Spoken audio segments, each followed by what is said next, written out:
As a technical matter, can I use that green thing to write on the board with? Absolutely. Oh, great. Okay. So I'm a fat, old, white, cisgender, lesbian lawyer with disabilities. And all of those things about me are important to my work and my place in the world. My job today is to give you in 15 minutes an understanding of the legal framework of human rights for students, staff, faculty, and the ministry in education, and to give you some examples of the way those human rights have played out, particularly for gender variant or trans students. So, you may already know this, if so, I apologize. The Charter of Rights is part of the Canadian Constitution. That means that it is queen over all the laws. If there is a law which is discriminatory, that law is in breach of the Charter. For example, if there was a, oh, thank you. If there was a law that said, you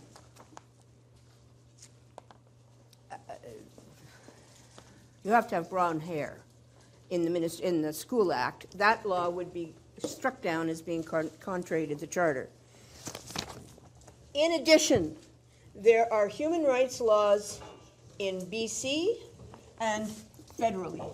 Those human rights laws apply to, in your case, all employers, all service providers. Education is a service. The ministry is bound by human rights law. So are faculty, staff, school boards.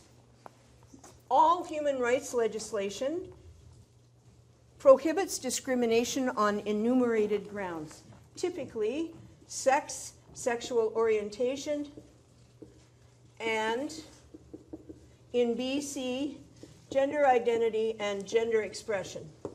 Federally, we've got sex, sexual orientation, but gender identity and gender expression are currently awaiting Senate approval for the 5th time through the federal legislature. So the framework here is a school board, because it's a public body, is liable both under the Charter and under human rights codes.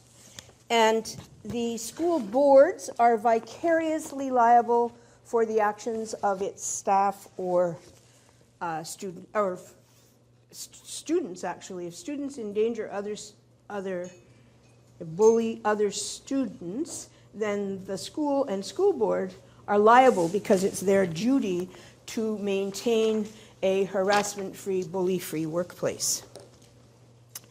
It's very interesting in Alberta, back in the late 90s, Alberta on purpose, absolutely, in the legislature said, absolutely no way are we including sexual orientation in our human rights legislation.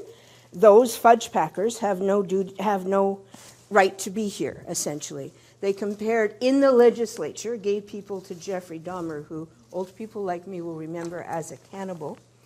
The Vrend was an employee of a Catholic school board, dismissed because he was gay. There was no human rights protection for him. Vrend went to court and said, wait a minute, your human rights code is in violation of the Charter because your human rights code doesn't protect gay and lesbian people who are a marginalized and oppressed group, just like all the other protected grounds. Right you are, said the Supreme Court of Canada in a unanimous judgment, and added sexual orientation to Alberta's human rights law. What about the fact that the feds don't have gender identity and gender expression? Well, the fact of the matter is that we have been fighting and winning cases on behalf of transgendered people since 1995 on the ground of sex. Do not be mistaken that not having those words in the legislation means trans people have no federal human rights protection. Needless to say, it's important to say it in the legislation so you don't have to go and consult a lawyer who will look it up and say, oh, I think you're still covered. That's not how it works for marginalized communities. What's the content of the duties under human rights legislation? This is really important because typically what I've noticed in particular about school boards and in even the ministry is that they think that your duty under the human rights legislation is satisfied as long as you have effective anti-bullying policies, which include queers. The answer to that question is not so. Under human rights legislation, not only do you have a duty not to treat some students worse than other people because you don't like their race or whatever, you also have an affirmative duty to accommodate those students. And that duty to accommodate recognizes that a rule which treats everybody the same may itself be discriminatory. Think stairs and people in wheelchairs. So you have an affirmative duty to accommodate the needs of particularly trans and gender variant students, but also a duty to keep your queer students safe and feeling safe in school. You all know, I'm sure, that being victimized by microaggressions and lateral or direct violence gets in the way of learning. So quite apart from the legal framework which requires that you do it, just as teachers you want to do it. I have a wonderful example of the duty to accommodate. Yesterday, we announced a world first settlement of a case against the federal government because every time you apply for federal programs, they asked you this question, M or F? And then they kept all that information in the database. And if they sent you a letter, it said, Dear Mr. So-and-so. It even said that to my client after she was assured that they'd changed the gender in the database. It was still kicking out letters to Dear Mr. Malloy. So what we have, what the federal government has settled and will now do is to review all of its gender collection practices. Take note. You cannot collect gender except in the same ways that you would collect race or sexual orientation or any other ground. No routine collection of gender that is connected to a person's identity. You want to collect demographic data?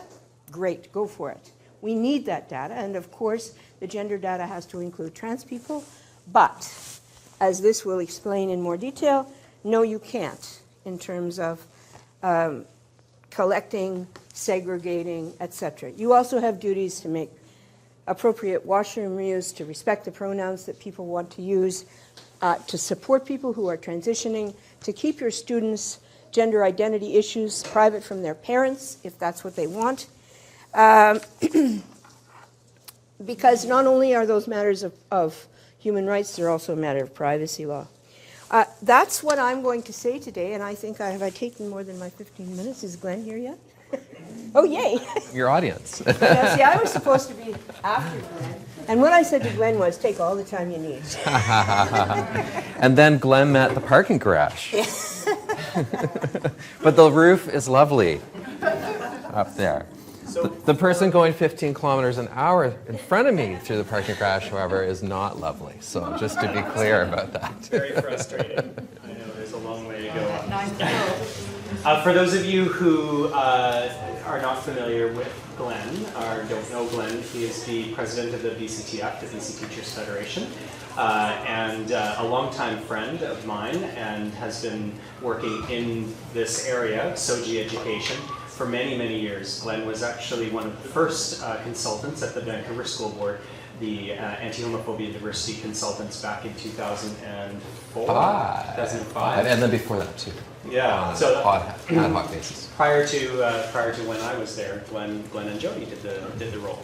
So Glen is very versed in the topic of SOGI education, and of course, being the BCTF president, has much to share with us about our professional responsibilities as educators. So thanks for being here. Yeah, and thanks for having me and for doing this important talk. And I'm very honored to be doing this alongside someone who's actually led the way in so many of the changes and pushed in a number of areas that are having ripple effects for not just British Columbians, but people across Canada as well. And the decision coming federally yesterday, when the story came out, we already served notice to the BC Public Schools Employers Association that we'll be putting that on our next labor management meeting, because one of the things, while the BCTF, along with many other organizations, were one of the champions for the changes to the BC Human Rights Code that occurred this past July, as well as the changes to all the regulations around school codes of conduct to be so that they're updated to be in compliance with that as well.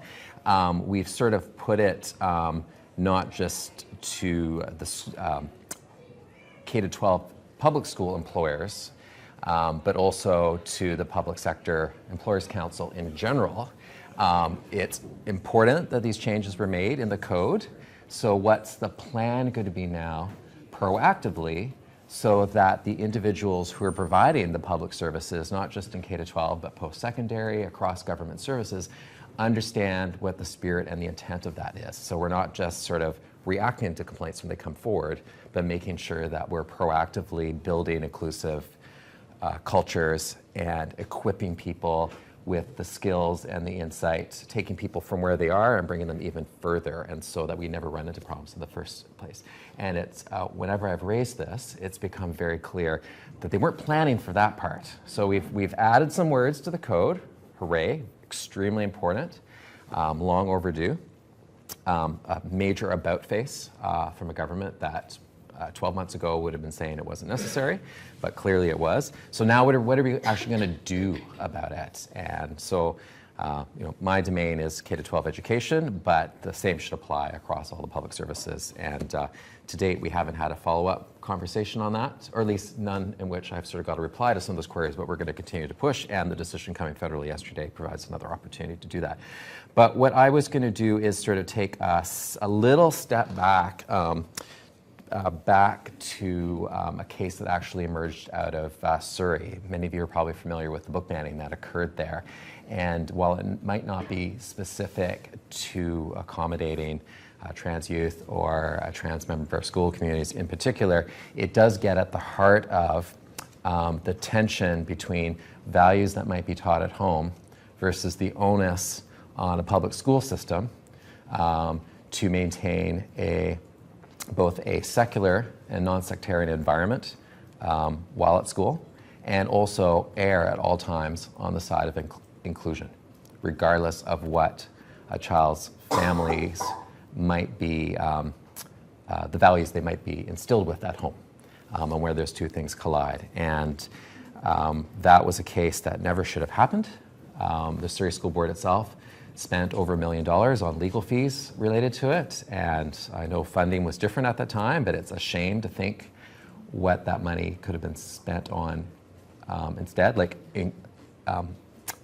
expanding inclusive environments in our schools rather than spending $1 million to fight against inclusive environments. But in any event, much just changed in that school district. So I'm not knocking current Surrey trustees, and definitely not the staff that work there now or anything like that. It was a different time.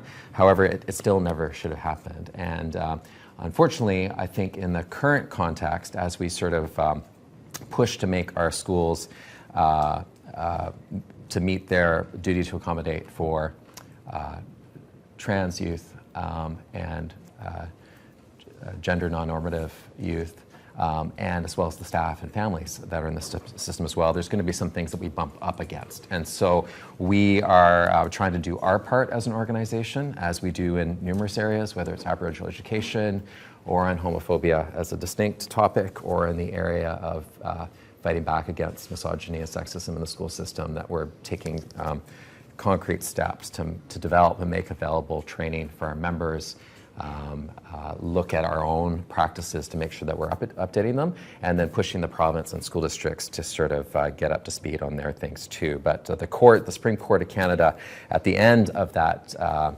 book banning case, at the end of the day, it was called Chamberlain versus Surrey School Board, though there were many other people involved with that, like Murray and Peter Corrin too, and many other individuals.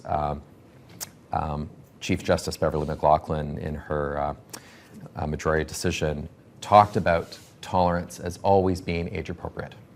And so the argument that young children shouldn't be exposed to values that flow from the charter, or diversity, or that the school should somehow shield kids from groups that are clearly identified in the BC Human Rights Code simply does not hold water. And she also made some really insightful comments about the role of education to have a bit of cognitive dissonance every once in a while in terms of what they might be taught at home versus what they encounter in a public secular school system. She says that children cannot learn unless they're exposed to views that differ from what they're taught at home. And that's really key to so much of what we do as educators. But then she underscores, citing the School Act and citing numerous other things, that public schools must be inclusive and secular. And when religious rights are in opposition, schools should err on the side of inclusion. But we have to continue to sort of remind ourselves that teachers and students shouldn't have to go to court to have their rights upheld. But unfortunately, this still continues to happen. One of the most sort of extreme situations that we had to deal with in this province over the past 10, 15 years was a situation involving a student in North Vancouver, Asmi Gibran. Now, Asmi didn't identify as gay, he identifies as straight. He's grown up and is an adult now, but he sought through the Human Rights Tribunal to challenge the school district and his school for failing to protect him. He was subjected to homophobic bullying over a period of many years, many different perpetrators, not just verbal threats, but on a school camping trip in the middle of the night, his tent was collapsed on top of him and a number of boys urinated on the tent that was on top of him. He had cigarettes burnt into his arm, into his back of his neck, and the position that the North Vancouver School Board took today sounds quite outrageous.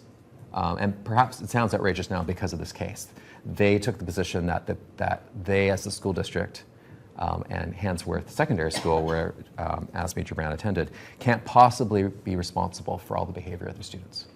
And therefore, they should be absolved from the responsibility for ensuring a safe environment for him. They took exception to the notion that they have to be proactive in this regard. And in any event, they said that Asmi Gibran couldn't have possibly have been subjected to discrimination under the Human Rights Code because he actually didn't self-identify as being one of the enumerated groups in the BC Human Rights Code. And at the end of the day, after all the legal processes wound themselves out, all those arguments were dismissed.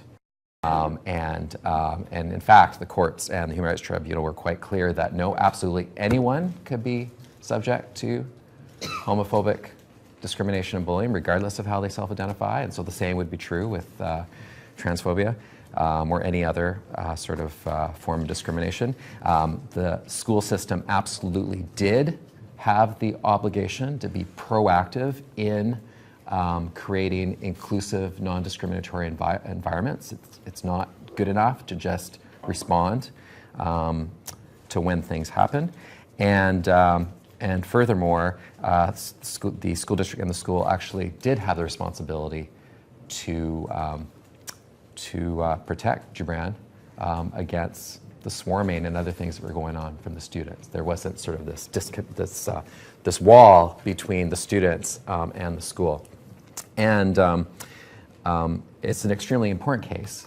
Unfortunately, we still have to be vigilant on all those fronts as well, because even today I see stuff sort of coming out of various schools or school districts officials that backpedal somewhat on what the court has clearly laid out.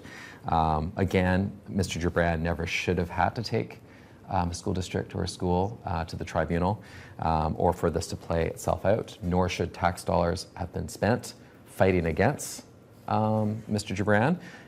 But that's what's happened, and hopefully something like that will never happen again. Unfortunately, we know it will. And so what are we going to do about that as a profession and as a school community? And the third one I'll mention,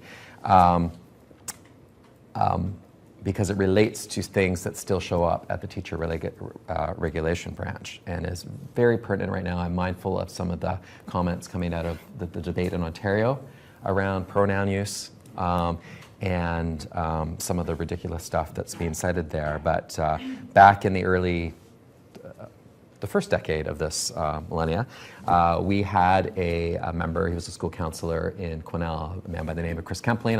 I'm not violating his privacy here because this also went through the courts and through the BC College of Teachers at the time. Mr. Kempling was a school counselor who worked for the Quesnel School District. He also had his own private practice as a counselor, and he was an advocate for reparative therapy. He claimed that he could cure the gays of their homosexuality if only they came to see him for the treatment he was able to provide. And furthermore, he was also critical of his school district as an employer for attempting to do work in the area of anti-homophobia and made other discriminatory students about gay and lesbian people and made reference to the fact that he was a teacher. The school district rightfully took that on. Not just the insubordination piece, but the fact that he was making discriminatory comments publicly and linking that to his line of work. The College of Teachers subsequently also investigated and ended up suspending his certificate for a period of time, and he tried to challenge this in court on the basis of freedom of expression, religious freedom, et cetera, et cetera. And again, once everything played itself out, the position taken by both the college teachers and the school district in this case were upheld. They did the right thing, and it was clarified that regardless of what individual teacher's personal view might be, even if it's a discriminatory view, they cannot bring that into their workplace. And they certainly cannot be airing those views publicly in such a way that also makes a link to the fact that they're a teacher and an employee of a public school system that must be inclusive, must be secular, et cetera, et cetera. The reparative therapy pieces, we'll put that in a sort of a separate box. Odious, disgusting, should not be happening, but that's another matter for sort of the regulatory board for counselors in this province. And so likewise, we can anticipate with the fact that we have more students who are transitioning in secondary school and in elementary schools, the onus on the school system to accommodate them, the legal onus as well as the moral responsibility, I would say, to do that as well as the changes to the Human Rights Code and things that are being embedded in the curriculum. Some stuff is going to come up. And so we need to be really clear across the board that regardless of how one might personally feel about these things, this is what's going to be happening in the school district. And so you better get on board in the course of your job and your employment relationship. And the same is true for teachers and people in administrative roles and any other adult that's an employee with the school district. And so that's what we as an organization are attempting to be extremely clear with our members as well.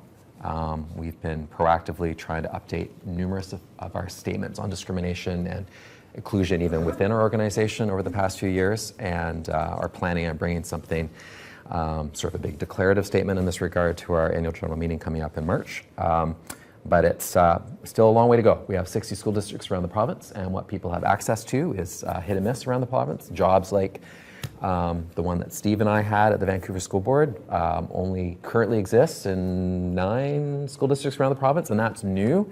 In the areas of Aboriginal education, all sorts of areas, it's sort of what happens on the ground in terms of professional learning opportunities for holders of teaching certificates is really inconsistent. It depends on what the BCTF is able to provide through union dues. It's dependent on the goodwill of other organizations like Out in Schools and First Nations Education Steering Committee to kind of fill in some of the gaps, but there needs to be, in our view, a comprehensive plan to ensure that regardless of where a student is going to school in BC, or regardless of where a teacher or somebody else who works for the education system is working in BC, that in their community they have access to inclusive resources, in-service, and other training opportunities so that they know what their responsibilities are in this regard, so that they feel confident using the right language, and even if they're experts or quasi-experts on this, that they have the opportunity to go even further. And so this is going to evolve. We've also put it to the province that they should be proactively building into the requirements for RFPs when it comes to new constructions or seismic upgrades, to make it a requirement for architects making bids that gender neutral or universal changing spaces and washrooms are just what we do, the standard, before accepting any sort of proposal. This should not even be a conversation at this point. We should just be doing it. Likewise, with new computer systems being brought in, the references to gender shouldn't be there. That built into everything should always be what is the name that the student self-identifies by, not what it might say on a birth certificate and show up there. You know, imagine a teacher teaching on call coming into a grade 12 class, and the student in the class who goes by one name is, again, not through any fault of the teacher teaching on call, but because that's what pops up in the computer. Oh, you're Susan. Oh, you know, that sort of constant having to deal with that is these are solvable things. So that's my in a nutshell version of what's going on, Steve. All right. And I would just say, as a follow-up, that for the same reason that it was important to put gender identity and gender expression in the law, it is equally important to put into the policies what you're doing about washrooms, what you're doing about pronouns, all that sort of stuff, because that's where parents and kids look first to see what their rights are. And so not having them in the policy communicates clearly that it's not part of what you do. It's not neutral. It's not an add-on. Yeah. It's central to what an anti-discrimination policy has to say. I dealt with a really, really horrible situation in one of, I will not name this, should I name the school board? My client was 10. He transitioned, he was raped by his classmates. The school said that was his fault. They continued to make him carry down the hall a gendered class list with his dead name and his birth gender on it. They made a, quote, safety plan, which put the onus on him to stay out of the way of the kids who had raped him. And the lawyer for the school board saw absolutely nothing wrong with that. Now, that kid attempted suicide twice. It's my personal goal to get him through high school. Mm-hmm. On the other hand, same school board, next year I have another 11-year-old trans guy, who phones me up. I say, oh God, okay, let me see what I can do. First thing you do, you go and talk to the school and see what, and mom reports, no problem whatsoever. He transitioned on Monday. The woman said, oh yes, we know about trans kids. We dealt with that last year. So she had been in the administration office without power when I was doing the first case, and it transformed, it meant that my second client sailed through. It was spectacular. So my experience is that it really is, it's completely spotty. Mm-hmm. Is that case still before the court? The first one you were talking about? Or That one is separate? Milan Halakowski, and you guys would have been You told did your homework. There's a Majestic? spectacular bio-doc about him. It's 20 minutes long. Oh, is that about the student? That's about Oh, Milan it was Yeah. School Board. Yeah. Handsome and Majestic? Was the one that was in the That's lake right. that Yeah. was sent out? Oh, Yeah, it's well worth your 16 minutes. I'm watching it a few times again afterwards. He's going to be a spectacular leader when he grows up. The one other thing I might add, just relevant to the revisions to the curriculum that are currently underway. Sexual orientation was previously mentioned in Planning 10, and I believe Health and Career 8 and 9 too. That is now making an appearance in grades 5, 6, and 7 in the curriculum. And my understanding too is that gender identity and expression will also be added to that in the revisions. I don't know if they've appeared in there yet. I haven't checked recently. But one of the other changes that are coming along with the new curriculum in British Columbia is that all the health-related outcomes are being moved over and merged with physical education. Not such a big deal for our elementary schools because the average classroom teacher is doing it all anyway. But at the secondary school level, a number of people are going to be inheriting or acquiring parts of the curriculum that they haven't taught before. And there's a lot of amazing people who are teaching physical education around the province. And they need to be supported in that, because part of that health education piece includes references to all these topics, as well as sexual health education broadly. And so we have to make sure in 2017 that students who are taking those courses and the teachers who are teaching them have materials that are also accurate, up to date, and inclusive of the needs and the lived realities of students, regardless of how they self-identify. And there are 2 TEFA talks coming up for those of you who are students, one for elementary and one for secondary, around inclusive SOGI, SOGI inclusive health and sexuality education, sexual health education. So watch for those. So are you opening this up for questions now? Yes, shall we? Okay. Are you? Yep. Shall we? You ready for questions? Yeah. All right, we're ready. I have a question for either of you about legal precedent or legal, or just what the school board's talking about in terms of cyberbullying.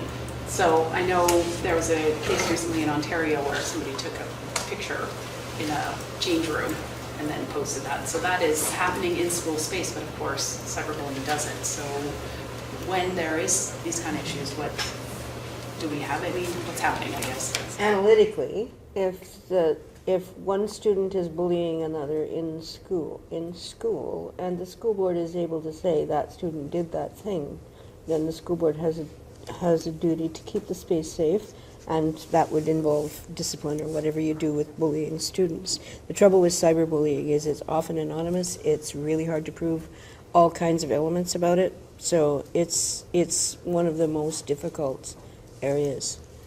Yeah, and the issue of cameras in washrooms isn't there. It doesn't seem to be a big conversation about that. I mean, I have my pass for the Vancouver pools and rec centers, everything like that, and their change rooms, they have sort of signs like no cell phone use. Like cameras are ubiquitous because cell phones are ubiquitous, and I get a bit frustrated sometimes when I go and there's a class finishing, and there are some families in the change room on their phone with all these kids and adults who are changing around them, and there's been a few times where I've been like, put that away, like use your brain.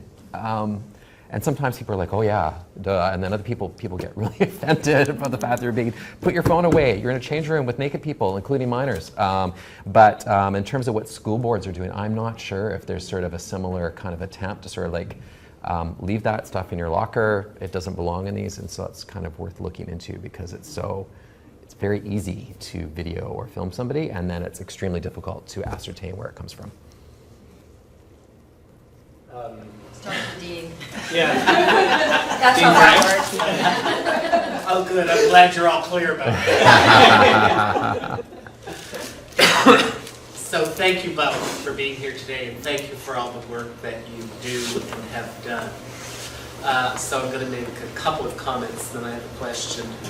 I must say, Glenn, that and this is not, and more perhaps it is, but not a negative comment on physical education educators, but this is what we did about 40 years ago in most provinces where health was taught by phys ed folks.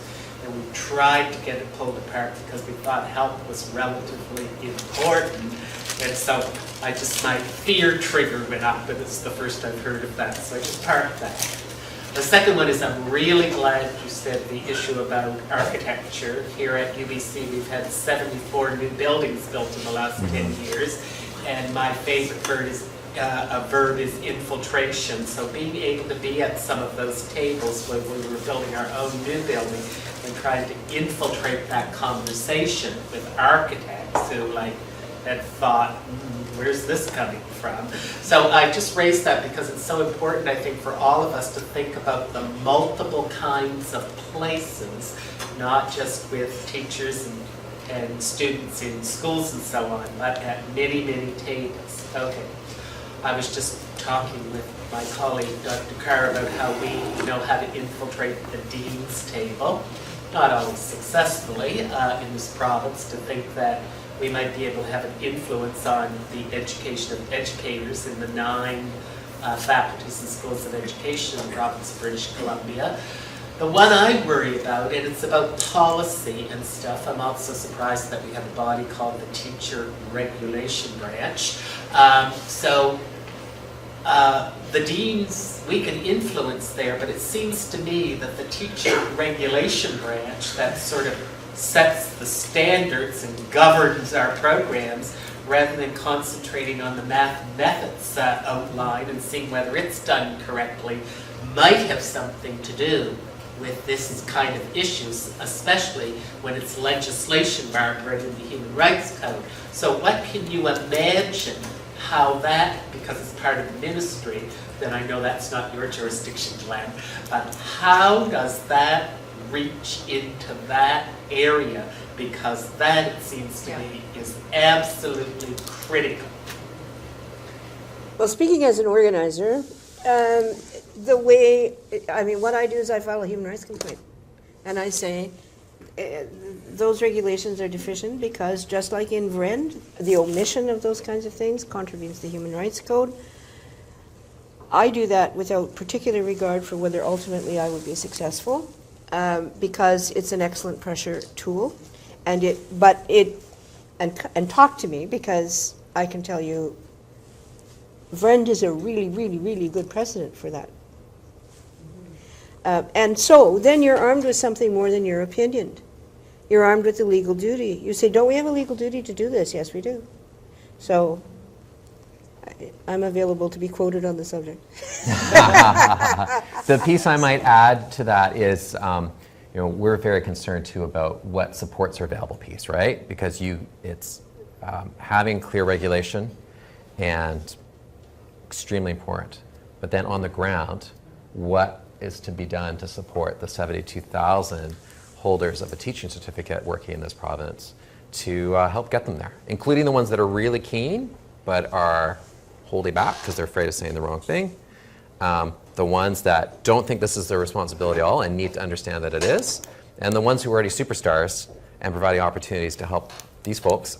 There's just the whole systems piece to make that happen. It's doable. Somebody just has to take responsibility for it and coordinate it and fund it better, and then sort of add where there's gaps. One of the places that is starting to happen, we developed a new website. It's meant to be a one-stop direction finder for teachers doing SOGI education in schools. Please check it out. There are a lot of great resources on that site. Dr. Carr? Thank you, and I do want to commend Steve, who's been spearheading our Teacher Education for All project this year. And to the Dean's point about this can't live in one course or be one person we hope is going to do it right. And that's been the whole message of our TEFA project, is that it's how we language, it's the references we use, it's the way we respond, etc., react. And so maybe you could speak a little bit about what's happening cross-curricularly, because SOGI perspectives are being evaluated in terms of how they play out in all subject areas. And I know, Steve, you've been working on that at a provincial level. Could you just share a bit about what that's about? So we're looking at the new curriculum. The new curriculum is basically done for K to 9, and 10 to 12 is in final draft form now. And we've submitted all kinds of recommendations, especially for 10 to 12, because it's still up in the air. And there are more places in K to 9 where there are sample topics directly related to SOGI topics. But again, a sample topic isn't mandatory to cover. So if you are a teacher and you don't want to talk about same-sex families, you still have that autonomy to not talk about that particular aspect of family diversity if you're teaching K1 family diversity. And so that is something that I think is still problematic. And I don't know what the solution to that is, other than providing, as we do on this website, sogieducation.org, it's divided into 3, SOGI 1, 2, 3, meaning that it's as easy as 1, 2, 3. And SOGI 3 is the section on curriculum. And if you go into SOGI 3, there are lesson plans with entry points in the current curriculum that are covered by this particular lesson, which then takes you, when you click on it, to the BCTF's Teach BC, which is an online repository of lesson plans. So all teachers can add to that, and we're trying to get more and more teachers to put their curriculum in there. But to your point, Dr. Carr, it's things like biology and in mathematics, having lessons about Alan Turing and various other ways that teachers can infuse the SOGI inclusiveness into their work, as well as just physical health education. It's our discourse, though. I mean, those are content areas, and that's really important. It's the day-to-day, as Dean often says, everyday routine things, the way we respond, the languages we use, the examples that we choose to illustrate anything in any Absolutely, subject. And so that's a bigger job. Or the language we use. Hey, boys and girls, blah, blah, blah. Yeah. We don't do that in French, boys and right? It's girls. like, oh, allons-y, les amis, or gender-segregated PE classes. What's up with that? Like, it's... That's all part of SOGI 2, which is inclusive environments. Right. And that visibility and the language and all of that is another big competency piece that we're trying to get all teachers to move along a little bit with. And you might run into somebody saying freedom of religion. My short answer to that is my right to be free from discrimination ends where your thoughts are, but you can't do something that affects me. The question of whether or not that's going to be the law is being decided in the Trinity Western case. And that does come up in our trans, because we're, of course, doing these workshops all year, and that has come up in our trans workshops. Thanks. Elizabeth? I'm going through the Bachelor of Education program right now at UBC, and I did a short practicum in October, and I'm just about to start my long practicum. And I felt a bit of frustration. The classrooms I'm teaching in are French and Spanish. So in both of those classrooms, I presented myself to my students and said, hello, my name is Elizabeth. I will be working with you for the long practicum. And so both sets of subject advisors separately sat down with me to say, we have a professionalism issue to address with you. You can't use your name with the students. That's not professional. So you will need to be Madame Raj, or you will need to be Senora Raj, or if you really want Maestra Raj. So there was an immediate imposition of a gendered honorific as a condition of what they called BCTF professionalism. So I'm feeling a bit of frustration, right, because this is terrific, but when we're on the ground being assessed, it's actually being enforced on us right now, and I want to push back, but I know that I have a reference letter on which my future as a professional hinges, so there's still a system in place that's really oppressive, and in terms of what we're teaching the kids in those classes, we're immediately enculturating them into a rigidly binary gendered world in terms of the language that we're giving them to express themselves in these languages. You know, if you're teaching French, you're teaching them gendered. Yeah, you're teaching them adjectives by binary gender. And so I don't think we can bracket the experience of trans students to say, okay, so we recognize your experience, but when you step into the French classroom, just for simplicity's sake, can you please be, je suis une, blah, blah, blah, or, Yes, exactly. Thank you. It is a little bit frustrating. And so I don't know if what I should do is just override that and say, okay, I'm coming in, I'm going to call myself Elizabeth, and you're not going to call me Madame Rush because I don't want to impose that on you, or whether I need to, right? Teachable moments are always hardest when we're dealing with somebody who has power over us. And so that's a particular skill, and it's a skill you'll all need in relation to your principals or your administrators or whomever. So one of the ways I might suggest, and everybody has to find their own comfort, is to say, actually in the training that I got at school, they explained to me that gendering practices were themselves per se discriminatory. So they recommended that we present in a way which doesn't gender everybody around us. And for example, that's why we have gendered name tags. Because everybody assumes and expects to be able to assume that they have the right to assume that they know what your gender is by looking at you. And that ain't true. So the best practice is ask. Or to do a round of Pronouns, introductions yeah, and pronouns. exactly. When you're So, with a new group of students. you know, and one of the ways of saying it's not me, it's just what I got taught, is, you know, Bly's shoulders are broad. And to be clear, there's no BCTF professional obligation that requires that. I went by Glen teaching. So the school I'm on leave from, I was known as Glen. Sometimes as Mr. Glen, but usually just as Glen. And never by my last name. I always thought that was my grandfather or my dad or something like that. Not comfortable with it, just decided from day one. And that was my own K-12 experience too. It was sort of mixed practice with the teachers I had going to school. So there's no rule out there that obliges you to do that, while recognizing that as you're not covered by a collective agreement at this point. You are seeking, there's a bit of precariousness to your situation, but on a go-forward basis, certainly once you're in the system on a contract, there's no obligation in that regard. And it's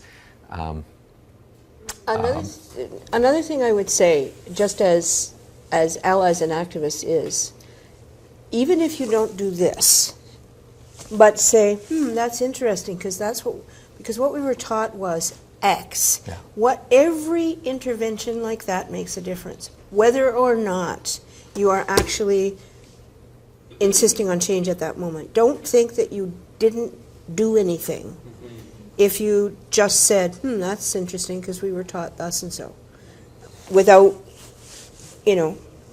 UBC. Yeah. No, but I mean, my editorial comment on it too is that we need you and people who have this kind of set of practices and politics in the system. Absolutely. And so if you do too much of that, so sorry, but it's just like the very people who demonstrate very good politics often during their practicum, or good politics according to my list, it can easily be then, and that's a bit overstated, but shut out of the system, when in fact we need people into the system to do the change in the system that we need. Very good. If I could give a personal example, when I was doing my practicum at McGill, and the very few last weeks, I had organized the Montreal equivalent out in schools to come into my class. And the very morning that was to occur, the principal of the school told me to cancel it. And I complied. But I decided at that very moment that when I was actually hired as a teacher, that I would find out how to make sure that that never, ever happened again. Because I needed those papers signed, and I wanted a job. But, and you bet that as soon as I was hired, I found out exactly how to make sure that that never happened again. Because it was...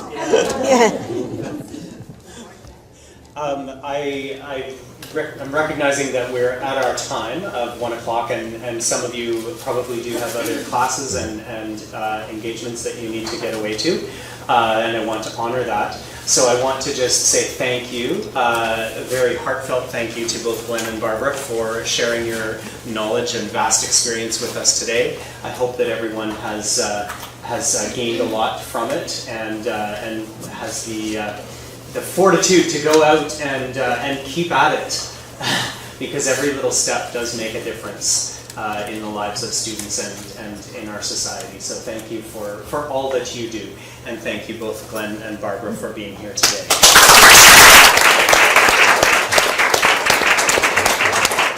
I just want to say that when I tell people what I was going to be doing, can you believe it? I would start, can you have any idea what they're doing in the Faculty of Education at UBC? Isn't that unbelievable? Now, the people are all my age, so they all go. So thank you, Dean Frank. Thank you, Steve. It's fabulous.